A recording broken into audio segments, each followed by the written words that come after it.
কিছু কিছু ভার্ব আসে যে ভার্বগুলোকে আমরা কি করি, পরিবর্তন করি সেন্টেন্সের সাথে সামঞ্জস্য করার জন্য। ডিনাইড থাকলে কি হবে? রিফিউজড। ডিনাইড থাকলে কি হবে? ডিনাইড মানে হচ্ছে কোনো ঘটনা, সত্য ঘটনা বা কোনো ঘটনাকে কি করা, অস্বীকার করা। আর রিফিউজড কখন হয়? কোনো প্রস্তাব প্রত্যাখ্যান করতে গেলে। মেয়েকে গোল থাকলে কি হবে? ড্রাউন্ড থাকলে কি হবে? ড্রাউন্ড কখন ব্যবহৃত হয়?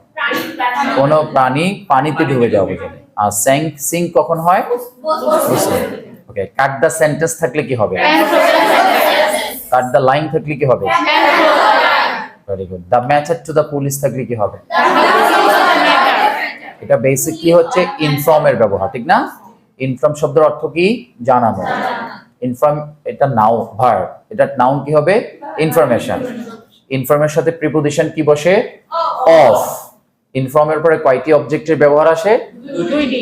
প্রথমে কোন অবজেক্টটি হবে? ব্যক্তিবাচক। আর পরে কোনটি হবে? বস্তুবাচক অবজেক্ট। ক্লিয়ার? যেমন পরীক্ষা আসতে পারে, I shall inform the matter to your father. I shall inform the matter to your father. আমি বিষয়টি তোমার বাবাকে জানাবো। এটা ইনকারেক্ট, কারণ ইনফর্মের আগে প্রথমে ব্যক্তিবাচক সাবজেক্ট ব্যবহার করতে হবে, লিখতে হবে I shall inform your father of the matter। ঠিক আছে কি না? ওকে। নো টু থাকলে কি হবে? Know how to. Know to থাকলে কি হবে?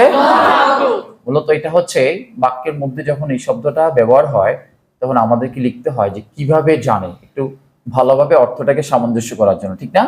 আমরা একটা সেন্টেন্স শিখেছি, the girl knows to drive a car, তখন লিখতে হবে the girl knows how to drive a car. সবাই ক্লিয়ার? আরেকবার বলবো, ডিনাইড থাকলে কি হবে? রিফিউজ থাকলে কি হবে? মেকে গোল থাকলে কি হবে? গ্রাউন্ড থাকলে? কাট দ্য লাইন থাকলে? কাট দ্য সেন্টেন্স থাকলে? The method to the police থাকলে? নো টু থাকলে? Very good, thank you so much.